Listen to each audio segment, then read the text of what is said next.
I'm finding it. It take you that long to find it? It does.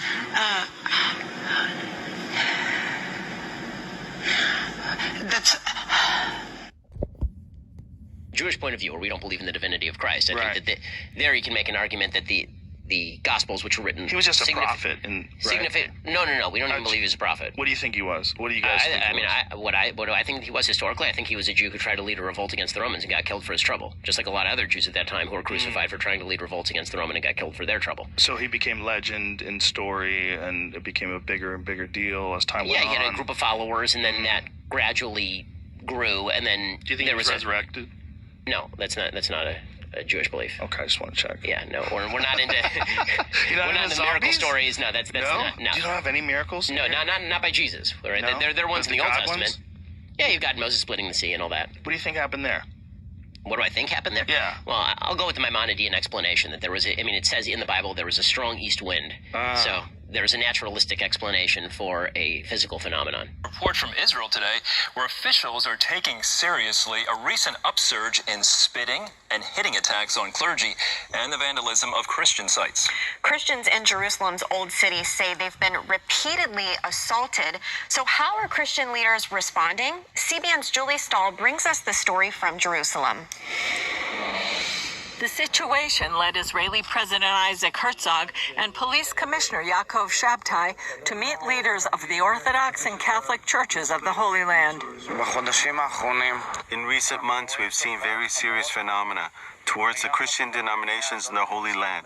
Our brothers and sisters, Christian citizens, feel attacked in their places of prayer, in their cemeteries and on the streets. Christians in Jerusalem's Old City say they are often harassed, spit on, and even physically attacked by religious Jewish youth. I view this phenomenon as extreme and unacceptable in any shape or form. This phenomenon needs to be uprooted.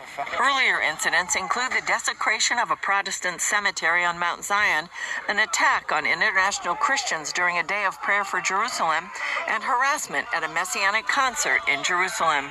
We must respect the members of all religions. We've committed to this since the dawn of our existence. This is the most basic commandment of love your neighbor as yourself. Church leaders expressed their desire to work together with Israeli authorities. We need to work together in order to encourage coexistence and solidarity between us, and the love between us, because we are brothers in the same state. We live in the same places, and we need to live together in quiet and peace. Recently, Israeli Channel 13 reporter Yossi Eli went undercover as a priest for a day. Dressed in a robe, he walked through the Old City with Franciscan Father Alberto. In the first 5 minutes, he was spat at 5 times by Orthodox Jewish Israelis. In Haifa, Israel's police commissioner said the police are working to eradicate incidents and trends that affect the sense of security. We're here to reassure you of that and to offer any assistance that may be required. As part of the cooperation between all the parties, we're working to bridge the gaps in places of conflict, while simultaneously striving to provide the vital sense of security. David Parsons from the International Christian Embassy Jerusalem says the attacks are coming from a fringe element. Most Israelis welcome Christians here. They welcome Christians. Jerusalem, where police have arrested 5 people suspected of spitting at Christian pilgrims. One incident, you can see it there, widely shared on social media, show Orthodox Jews walking through the Old City to mark the Sukkot holiday before spitting near members of a Christian procession. Further cases of spitting were reported in the past few hours, sparking condemnation and arrests. Meanwhile, the Israeli army has forced Palestinians to shut down their stores in the Old City in order to allow Jewish prayers to take place. For 4 days, ultra-nationalist Jews escorted by Israeli police have carried out provocative tours of the Al-Aqsa Mosque complex. The custodians of the compound, the Jordanian Waqf, has criticized the Israeli police presence. Let's get more on this. We can go to Rob Reynolds, who's in occupied East Jerusalem for us. Rob, let's start with the spitting incidents. What more can you tell us about what's going on? Well, this has created really a major scandal in Israel, Marlene. It began when earlier this week videotape emerged showing a group of Christian pilgrims. They appeared to be from Asia. They were carrying a cross through the old city at an area that is traditionally associated with the route that Jesus Christ took on his route to his crucifixion through the streets of occupied East Jerusalem. And then the videotape showed several people wearing ultra-Orthodox garb spitting at or on these pilgrims. This was something that created a real furor, and also came on the heels of an incident earlier this year, a couple of weeks ago, where more videotape showed people spitting at some Orthodox Greek nuns outside a place of worship, a church. And the government of Israel, including Prime Minister Benjamin Netanyahu and other officials, quickly condemned the spitting incidents, saying that they had no place in Israel. However, other figures in the ultra-nationalist Israeli movement said that actually spitting at Christians is a legitimate Jewish tradition with a long history. Doreen? And Rob, you also have the Israeli army forcing Palestinians in the old city to shut down their shops in order for these Jewish prayers to take place. That's not common practice, is it? No, and just one correction: these are Israeli police, not the Israeli army. But Jerusalem, as you can see behind me, the streets are thronged because we're in the midst of this week-long Jewish holiday of Sukkot, and thousands and thousands of religious Jews have been moving through the streets of occupied East Jerusalem toward the Western Wall to pray there. But also, just today, more than 1,000 ultra-nationalist Israelis went to the Al-Aqsa Mosque. Now, these visits are permitted under a status quo agreement that is quite old, decades old, but it's taken on a new character. It's taken on the character of a political agenda where the ultra-nationalists are trying to establish a Jewish presence on Al-Aqsa, the third holiest site in Islam, and some of the members of the right-wing coalition government in Israel are in favor of changing the status quo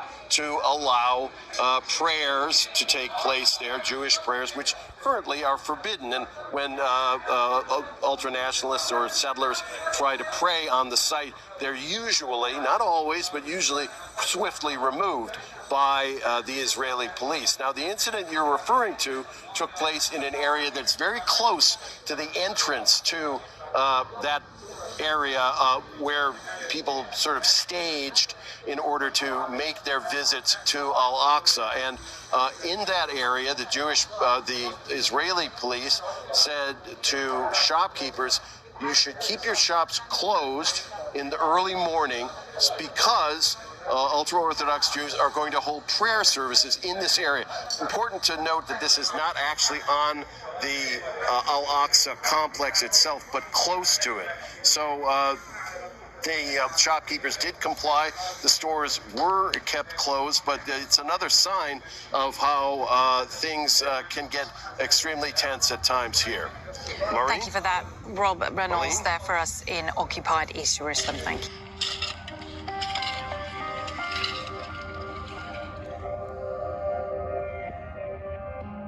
توافق اثناء الولاده في المستشفى وتواصلنا مع الاسعاف مع الصليب الاحمر، ما حد يقدر يطلع يصلي.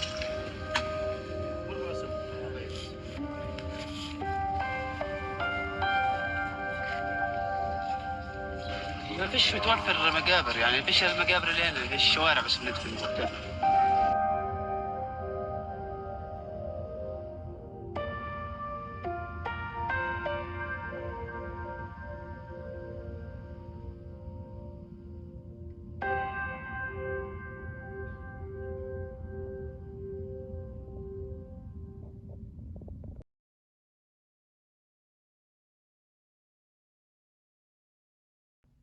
When you look at the Vatican, they have a lot of fucking Luciferian shit. Look at the sculpture of the resurrection. Pull that up, the sculpture, and you tell me if that's Jesus. Look up this isn't the Vatican Cathedral.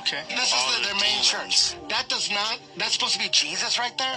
This is supposed, it looks like a Slayer album cover. Well, that looks like hella waste. That's in the Vatican. That's the Serpent Cathedral. That's dope. Come on, man. That's a serpent. Look at the fangs. Look at the fangs and look at the eyes. That is a serpent. Come on. Look at the tongue that comes out of the Vatican's been pretending they're into Christ. They're not into Christ. Look at the fangs. Give it up, That's bro. the Vatican. That's the inside of a How is that Jesus? How is that Jesus right there? Brian? The Vatican has the biggest telescopes in the world. They have one called Lucifer. I don't think about that. They have a telescope called Lucifer. It's not the biggest telescope. You've gone too far. You think that's how crazy is that, right? How about it's real? How about it's real?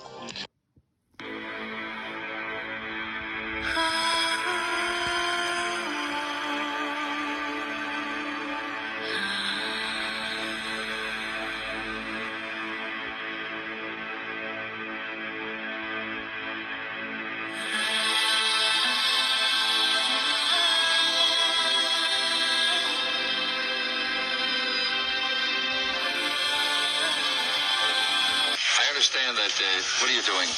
I'm giving a blessing to the audience. I don't think they appreciate it. They were throwing it back. Well, they thought it was a curse. Would you like me to show them how the sign of the curse works? The sign of the curse? Completely different. How does it go? No, not at you people out there in the audience, but this is the difference. Aim it toward Red China, would you? This is the sign of the horn.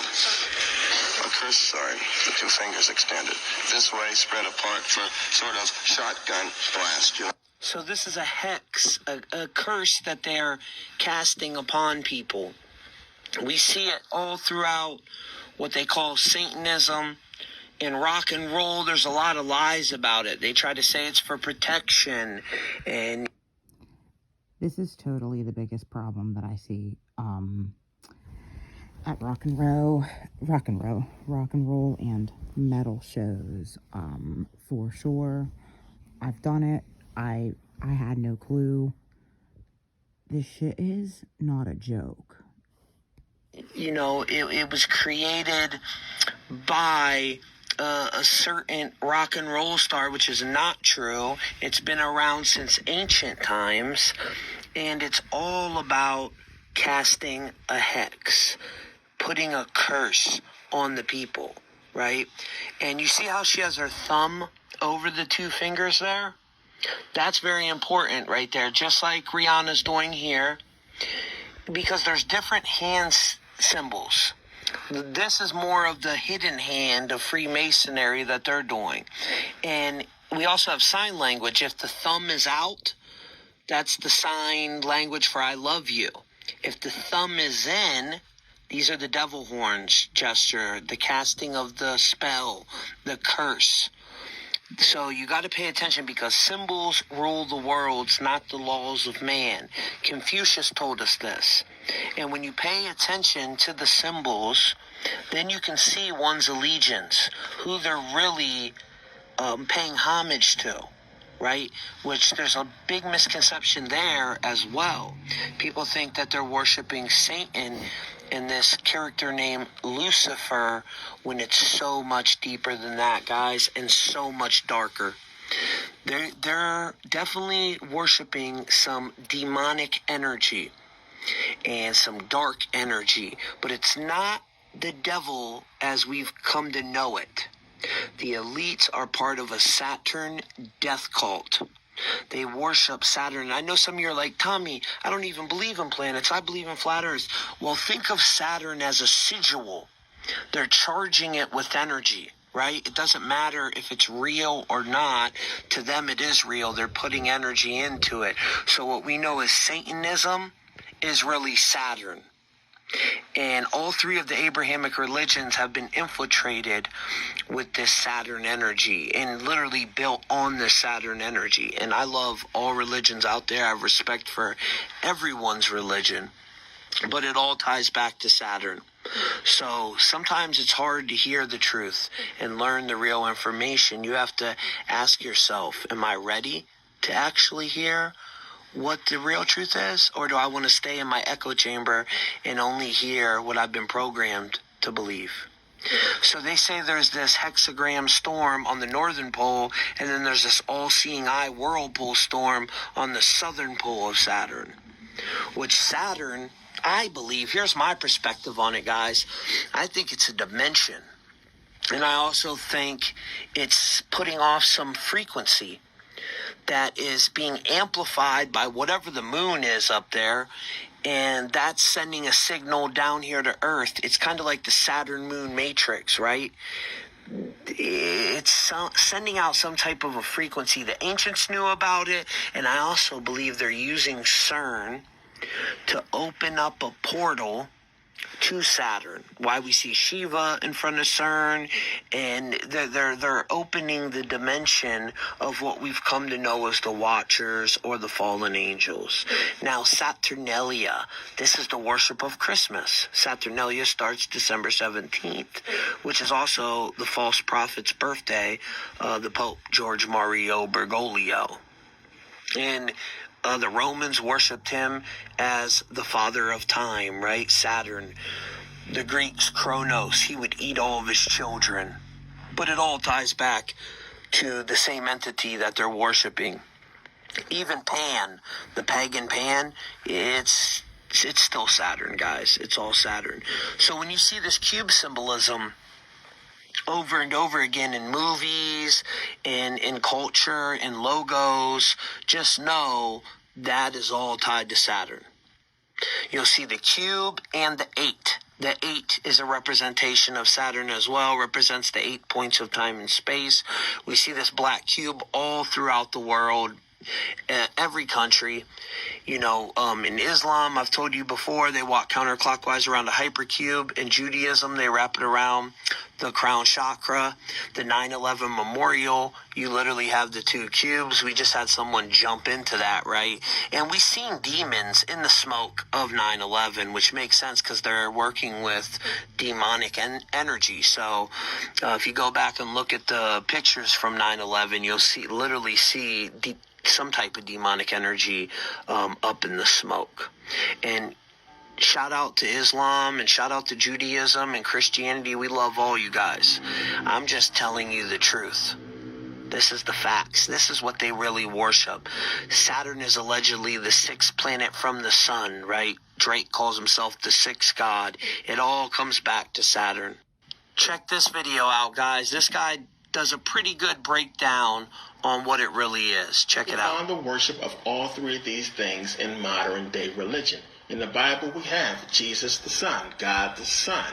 Now, in the Torah, we have, of course, the star. That star is talking about Saturn. As a matter of fact, when you look at the word Israel, a lot of you noticed already, it's just a breakdown of Isis, which would be the moon, Ra, which would be the sun, and El, which would be Saturn, just another name for Saturn. So Israel is just the worship of all 3 of these things. When we look at Islam, the crescent moon and the star, that's the moon, and that is Saturn. It's the worship of Saturn. It all goes back. So now when we look in the Bible, when it's talking about people worshiping false idols, they're basically talking about themselves because they were the ones worshiping false idols. But these false idols, when you go through the research and look at some of them, they're talking about either the sun, the moon, or Saturn. So now, Acts 7:43, it says, "Yea, ye took up the tabernacle of Moloch, and the star of your god Rumphian, figures which ye made to worship them, and I will carry you away beyond Babylon." So now first, who is Moloch? Moloch is a giant bull god. He is the god of material, the god of evil. They used to sacrifice babies, as you can see in the depiction, they used to sacrifice babies to this bull god Moloch. Now let's go back to Acts 7:43 in the Bible, when it's talking about the worship of Rumphian. When you translate this word, It means Saturn. When you look at the Coptic Bible, the word still translates to Saturn. So here we have the Bible talking about the worship of Saturn, and it's disguised as a different word, Remphian. You got to do research. Now, when we go to Islam, we can see it plain as day, the worship of Saturn. Saturn is called the dark sun, or the black square, or the black sun and a dark square, any way you want to put it. But we can see here what's going on. They are basically worshiping Saturn. That's the cube. Now, we know at the top of Saturn is a hexagram, and from that hexagram, we can get the cube or the square. Now, they are walking around the square, symbolizing the storm that is going around the hexagram or the square of Saturn. Now, do they realize what they are doing? No, because Islam tells you not to do any research and not to basically try to prove your religion true. You have to basically have faith. But truth is truth, and obviously the religion is not based on truth. So now when we start looking at Islam, when we start looking at the logo or the symbol they have there of the crescent moon and the star. Now when you start doing research on moon mythology, you find out about Al-Elah. Now Al-Elah was a moon god. All they did was basically shorten the name to Allah. Now Al-Elah had 3 daughters, Al-Lat, Al-Uzza, and Manat. They were moon goddesses. Now you'll also find the worship of Hubble. Hubble was always depicted with the moon, the crescent moon. You'll also find Baal or Baal, always depicted with the moon and the star. Looks exactly like the Islamic symbol or the Islamic logo. Now also we can find Baal in the Bible, and he is always associated or usually associated with Satan in some way.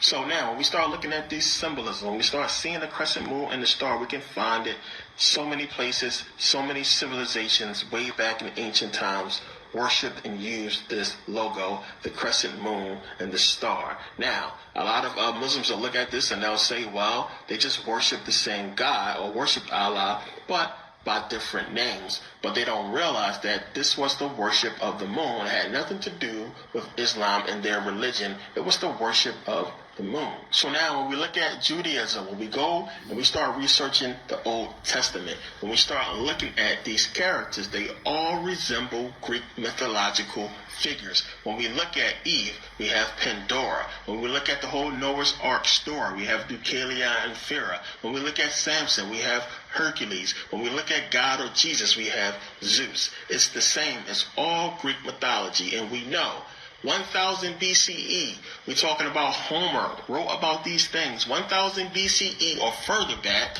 and we cannot find any Greek writings. You can't find any Hebrew writings anywhere that predates 1000 BCE that's talking about, Noah and talking about Moses and talking about what's in the Torah. You can't find anything that predates Homer's Odyssey or the Iliad. You can't find anything. So they got these things from Greek mythology. Plain and simple. Now realize, Greek mythology, the Old Testament, Judaism is Greek mythology. Greek mythology is basically hiding and trying to cover up the fact that these people worship Saturn. They worship Kronos. So Judaism is the worship of Saturn.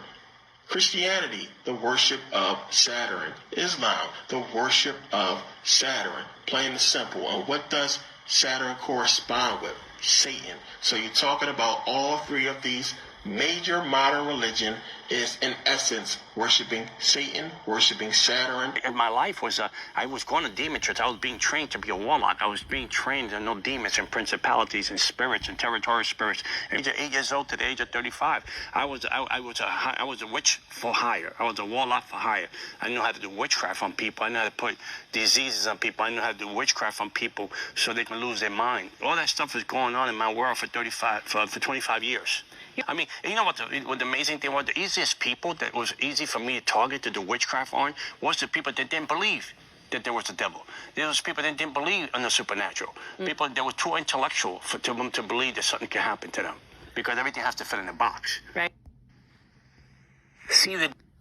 This is a huge problem. And it is shocking when you wake up and you realize how many normal people that you are just around in grocery stores and shit who are spiritually awake and you're not. And they're fucking with you.